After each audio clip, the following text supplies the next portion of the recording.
I made a film that was impossible to make, but I didn't know it was impossible, and that's how I was able to do it.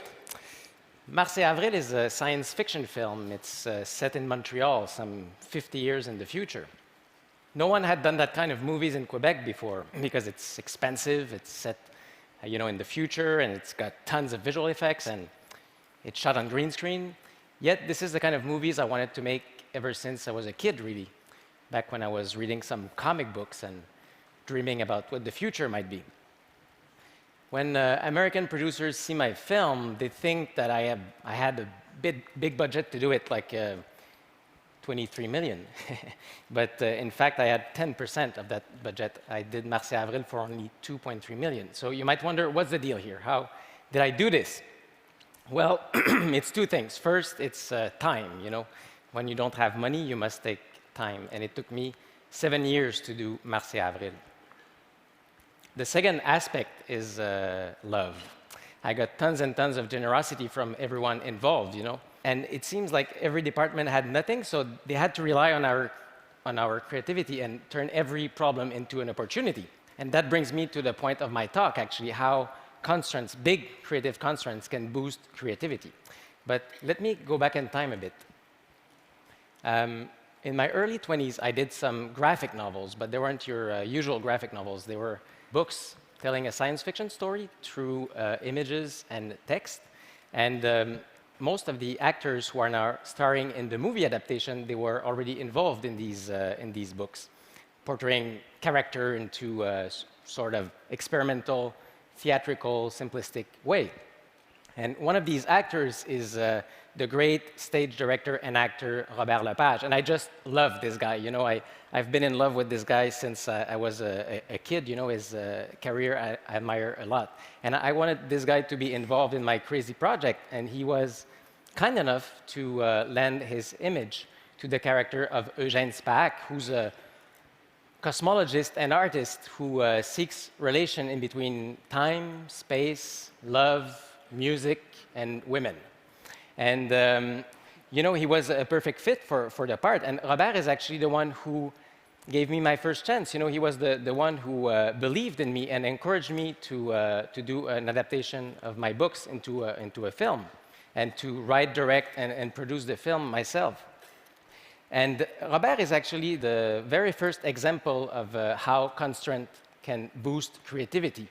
Because this guy is the busiest man on the planet. I mean, his agenda is booked until 2042, and he's really hard to get. And I wanted him to be in the movie, to reprise his role in the movie. But the thing is, had I waited for him until 2042, my film wouldn't be a futuristic film anymore. So I just couldn't do that, right?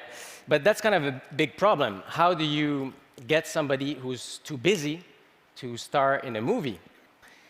Well, I said as a joke in a production meeting, and this is a true story, by the way, I said, why don't we turn this guy into a hologram? Because, he's everywhere and nowhere on the planet at the same time, and he's an illuminated being, in my mind, and he's, in between reality and virtuality, so it would make perfect sense to turn this guy into a hologram. Everybody around the table laughed, but the joke was kind of a good solution, so that's what we ended up doing. Here's how we did it. We shot Robert with 6 cameras. He was dressed in green, and he was like in a green aquarium. Each camera was covering 60 degrees of his head, so that in post-production we could use pretty much any angle we needed, and we shot only his head. 6 months later, there was a guy on set, a mime, portraying the body, the vehicle for the head. And he was wearing a green hood so that we could erase the green hood in post-production and replace it with Robert Lepage's head. So he became like a Renaissance man, and here's what it looks like in the movie.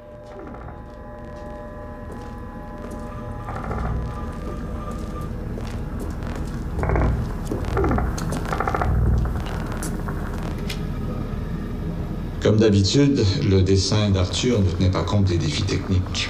J'ai soudé la culasse, mais la valve reste béante. Je me suis permis de remonter les soupapes pour diminuer la pression dans la caisse de résonance, mais je pense avoir heurté une corde sensible. Ça sonne toujours trop grave. C'est normal, l'instrument finit toujours par ressembler à son modèle.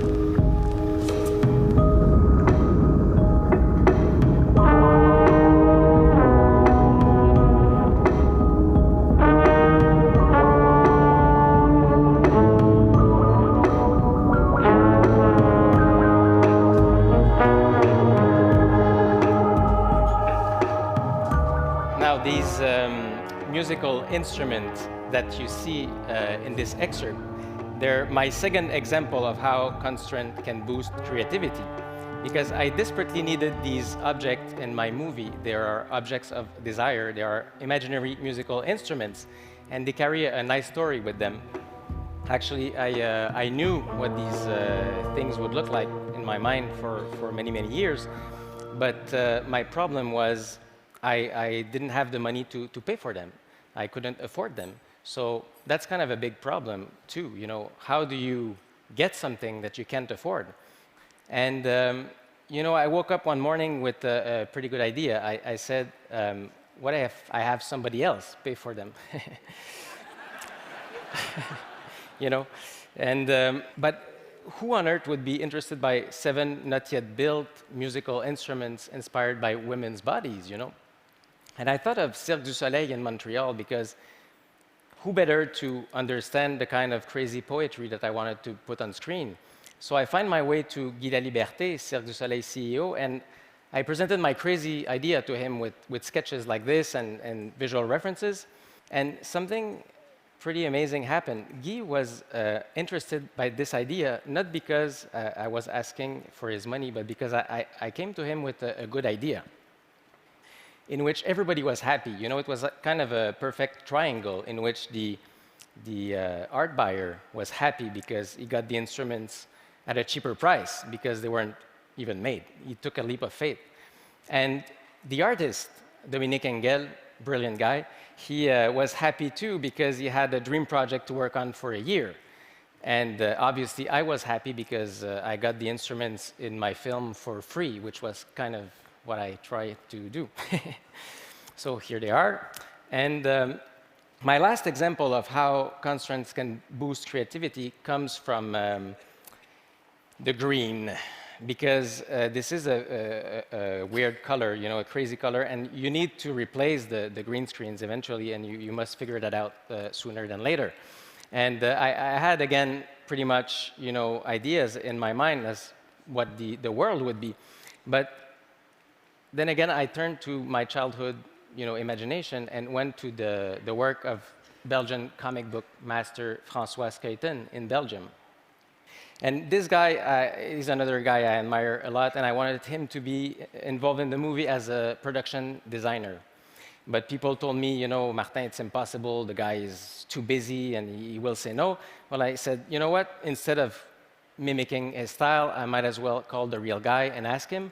And I sent him my books, and he answered that he was interested in working on the film with me because he could be a big fish into a small aquarium. In other words, there was a space for him to dream with me.